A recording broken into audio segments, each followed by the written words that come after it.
how can somebody like 85, 90% of the population, the general population, begin to kind of cultivate like a strength training program that's going to be best for their situation?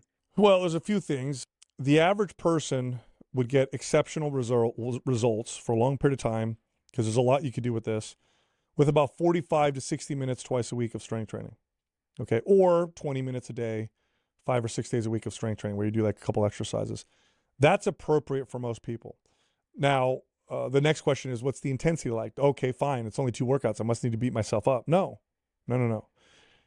If you're not active now or not exercising now, it takes very little to get your body to start moving in the right direction. Going above and beyond that, again, will impede on your body's ability to adapt. A good rule of thumb, or a couple rules of thumb: one, you should feel more energized at the end of your workout than you did when you started.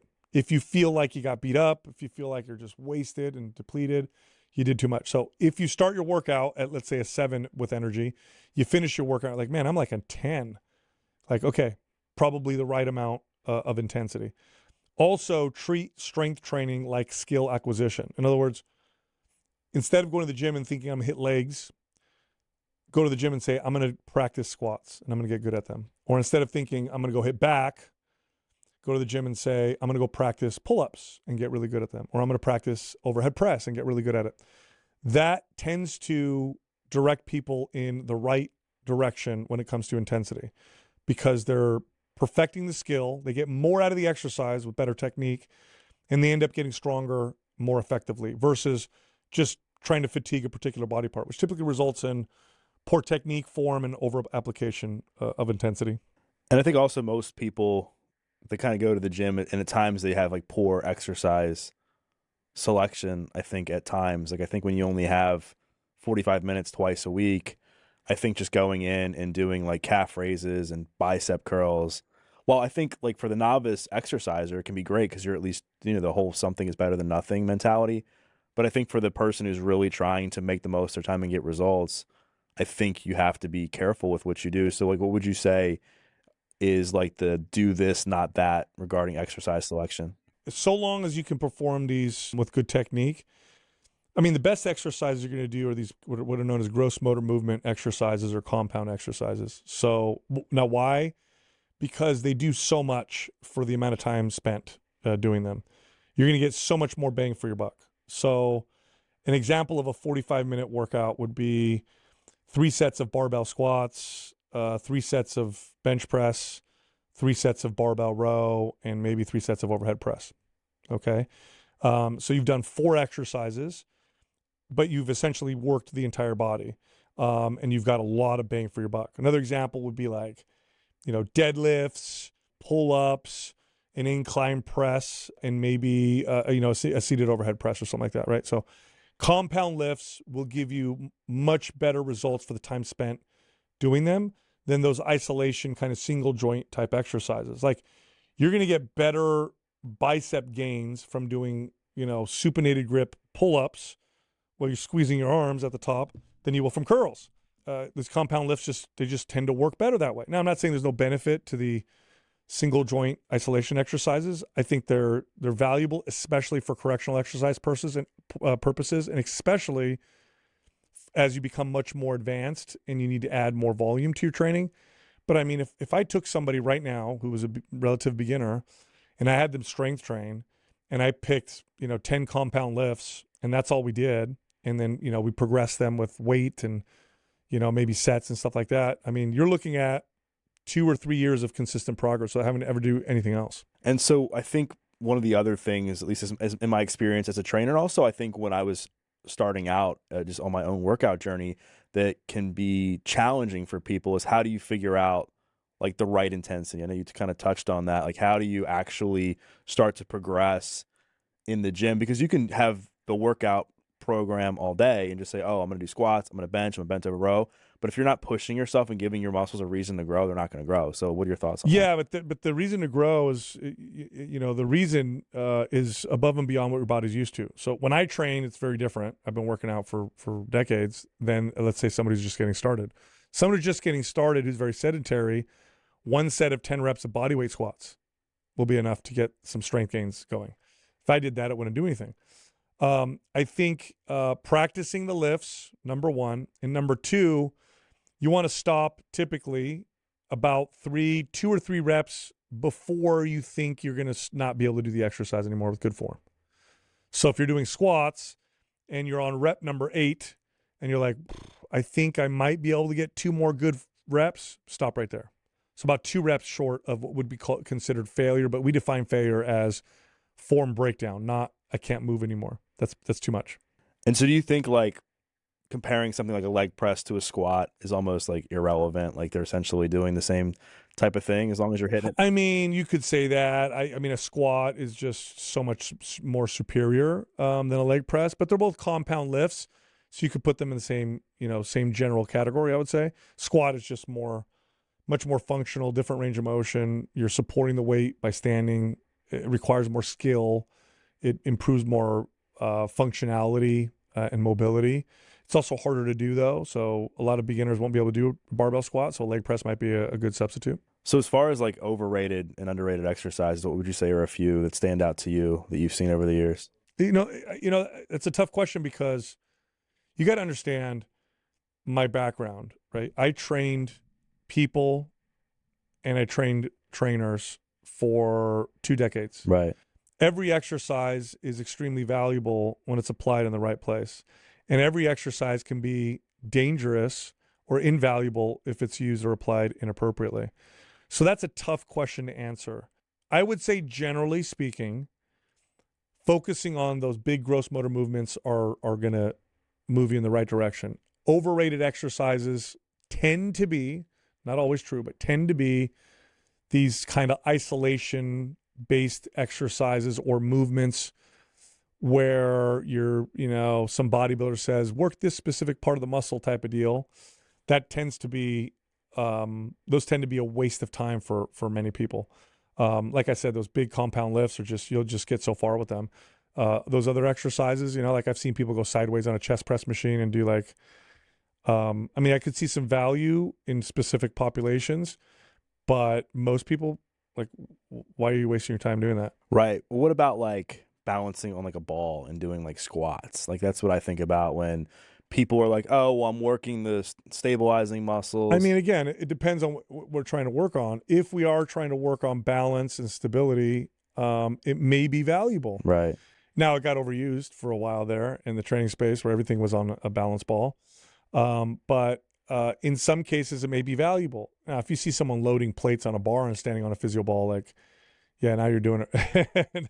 I don't know what you're doing now. I tell you, there's a lot of mistakes people make. Mm-hmm. One mistake is over applying intensity, not resting long enough. That's a big mistake. People think that if the workout is making you sweat, then it's better. So let's cut the rest periods and turn this into cardio with weights. That becomes now why lift weights? You're just doing cardio with weights. You're not getting the benefits of strength training. I see that being a common issue. Obviously, technique, not paying attention to technique and form tends to be a big problem.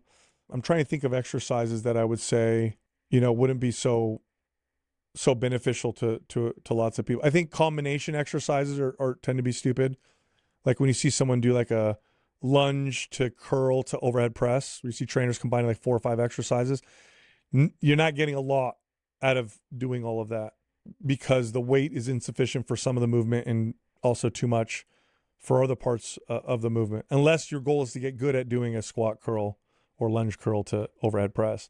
So combination exercise. But I think the biggest problem is like circuits. Yeah. They're good for stamina and endurance, but there's better ways to build stamina and endurance. You're using weights in a way that is not valuable. If you're going to do strength training, do it to build strength.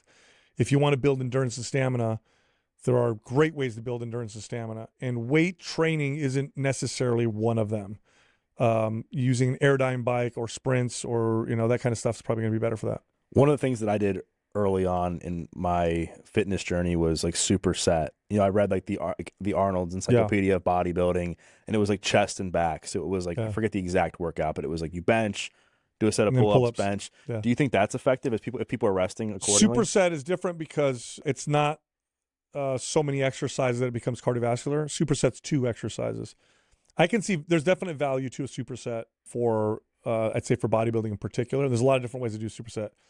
You mentioned one way, which is where you're training agonist and antagonist. So chest and back superset would be an example, or a quad hamstring superset. More commonly, supersets are a compound to isolation or vice versa. So it'd be like chest press to chest fly, or chest fly to chest press. You'll see that more commonly. But I see there's some value for bodybuilding. You get a really, really intense pump from that kind of training. The pump itself probably signals some muscle growth. It probably increases the sarcoplasm within muscle, which is all the non-muscle fiber structures and fluids within muscle. There's some strength stamina benefits. So there's some muscle building benefits from supersets for sure. But when you start to combine 4 or 5 exercises, now you're in the territory of like cardio. Right. And I know, like, I don't know if we've talked about this before, but like, I think when I went from good to great as a trainer, it was when, early on in my career, and I think a lot of trainers do this, like the goal was just to get your clients to sweat as much as possible and make them feel like they got a quote unquote good workout. And it was doing things like burpees and renegade rows, which I think is another like way overrated, stupid exercise in my opinion. And I think it's highly dangerous for a lot of people, right? Yeah.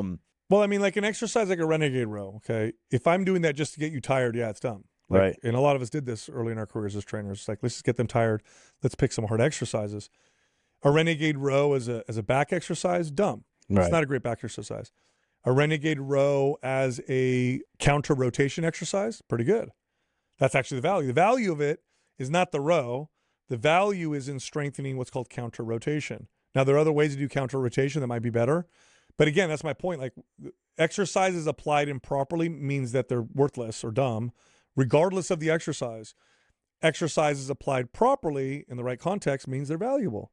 So I could take an exercise like a hip, adduction machine, right? The one where you squeeze your knees together. Yeah. And a lot of people are like, why are you doing that? It's such a small muscle, waste of time or whatever.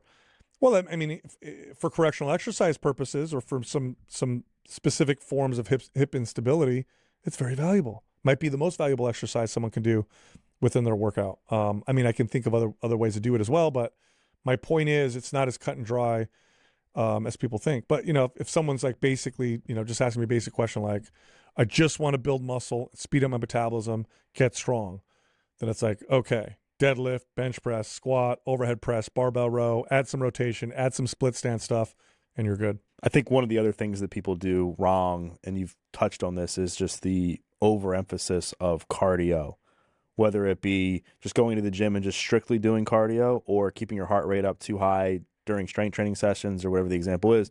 I know you're a massive fan of walking, and I am too. I mean, I think it's very beneficial. Like, why do you think walking is like the most effective form of cardio for people? Okay, so again, cardio has some real benefits. There's some things that it's very good at. Intense cardio is good for endurance. Nothing will build more endurance better than cardio. So if your goal is endurance, you need to do cardio. But most people don't do cardio for maximum endurance. Most people do cardio because they want to burn body fat. Right. If your goal is to get lean, cardio is a terrible exercise approach. It encourages the muscle pare down or muscle loss that you get from a calorie-restricted diet. If you go calorie restriction plus lots of cardio, you're going to lose muscle. Okay, it's just what happens. Your body doesn't need a lot of strength for cardio. It's actually trying to become more efficient because you're bringing in low calories and because you're burning a lot of calories. See, cardio burns a lot of calories while you do it. So you're sending a signal to your body that says, we're burning a lot of calories, we're not getting many calories. Become or turn into a calorie-efficient machine. Pares muscle down. So if you want to lose muscle, you'll lose some fat, but you want to lose muscle, that's a great way to do it. Now, if you want lots of endurance and stamina, go for it. That's one of the best ways to develop it. Now, okay, why do I pick walking as a great activity? It doesn't burn as many calories as running or swimming, but it also requires far less skill. Here's the thing that people don't consider at all, okay? When people lace up their shoes and decide they're going to go start running at the age of 35, and they haven't really consistently run since they were kids, they forget that running is a skill that they forgot. Okay, so to be very clear, there are very few physical skills that humans evolved to do well. One of them is running. Humans are exceptional distance runners. In fact, we can outrun a very fit distance runner can distance almost any animal. In fact, there used to be a race that was done decades ago where they had a horse race a human, but it was a distance race. And oftentimes a human would win. We're just really good at running for distance. In fact, this is how we probably hunted as hunter-gatherers. We would throw a spear at an animal and then run after it until it got tired. We've got these big knee joints. We've got these big glutes. We're upright. So it's this very efficient form of locomotion. The problem is, like any type of movement, your body develops neural pathways. It develops muscle recruitment patterns. It's a skill, okay? Just like if I took you right now and had you lay in bed for 10 years and then you stood up, walking would be difficult. Right. You'd feel weak, shaky, and you wouldn't even have the skill for it. You'd be like, oh, I got to relearn how to walk. So running, people don't run. We stop running when we're kids and they decide they're going to go run for fitness. Here's what happens though. They don't look at running and say, I got to go relearn how to run. They go, I need to go get in shape, so I'm just going to run until I get tired. First off, they don't have the skill of running. Number two, they're going to run till they're tired, so their technique is going to go even worse. It's no wonder that the injury rate with running for fitness is more often than not. In other words, if right now you're listening or watching this and you pick up running for fitness, the odds that you'll hurt yourself in the next year or two are higher than you won't. Okay. And it's because it's a skill and it's a high impact movement and you don't ever do it and nobody treats it like a skill and they just go run to fatigue and then they hurt themselves. So that's why I don't like running or I don't like other forms of cardio for that. Walking, we still don't live in the world of Wall-E. Remember that cartoon Wall-E? Yeah. So we still don't float around on chairs all day. We still know how to walk. So I could take almost anybody and say, hey, I want you to walk more, and they're not going to hurt themselves. So that's number one. Number one, the skill is already there. They could just go add the activity. They're not going to hurt themselves. Number two, walking doesn't cause a lot of stress and damage on the body. In fact, you could argue that walking in many cases is rejuvenating and recuperative. Running is never that. Hardcore cycling, never that, right? Hardcore swimming, never that, right? Walking is, you could go on a stroll and you're active and you're moving, it's good for your health, but it's also not compromising your body's ability to recover. You're not filling your stress bucket. So it's a wonderful form of activity to pair with the most effective form of exercise for things like fat loss, like strength training. So if I have someone strength training, they're going to place most of the focus on the strength training. Then when we add activity, I'm going to add a form of activity that's not going to compromise their recovery and isn't going to be a skill that they have to relearn. I mean, that's what you got to do with strength training too. You got to learn the skill. Thankfully, people respect strength training more and know there's at least some technique. With, like I said, with running, they typically don't. So that's why I recommend walking. It's easier to do, results in less injury, good for the body, and for people under lots of stress, not good sleep, poor diet, whatever, it doesn't tend to overburden the body. So I think people, they kind of get confused with something like walking because it's like something they already naturally will do a little bit of throughout the day or subconsciously. So they have a hard time like programming like walking. You know, if you don't have like a dog where you're forced to walk, like how do you recommend somebody program? So this old advice I thought was dumb that now it turned out to be incredibly good. Couple ways you could do it. One is you get a step counter and track your steps throughout the day, and then start doing something like this. Park your car at the far end of the parking lot. Use the stairs instead of the elevator. Use the far bathroom instead of the near bathroom, and then track your steps. And what'll happen with those small things is you'll add like 1,000 or 2,000 steps a day. Like if you work in an office, right, and there's a bathroom on your floor, but there's also one on the second floor, and you park on the far side of the parking lot, throughout the day, you'll add a significant amount of steps. Okay. So that's one way to do it. And I like that because it's not scheduled workouts. The second way you could do it is by attaching the habit of walking to something that you already do. One of the best things to attach it to is your meals. So walk for 10 minutes after breakfast, lunch, and dinner. There's your 30-minute walk. 10 minutes after breakfast, lunch, and dinner. Not only is it add that activity, but it also improves things like digestion and insulin sensitivity. In fact, it's a very fast way of improving insulin sensitivity, and that has some pretty far-reaching effects on health.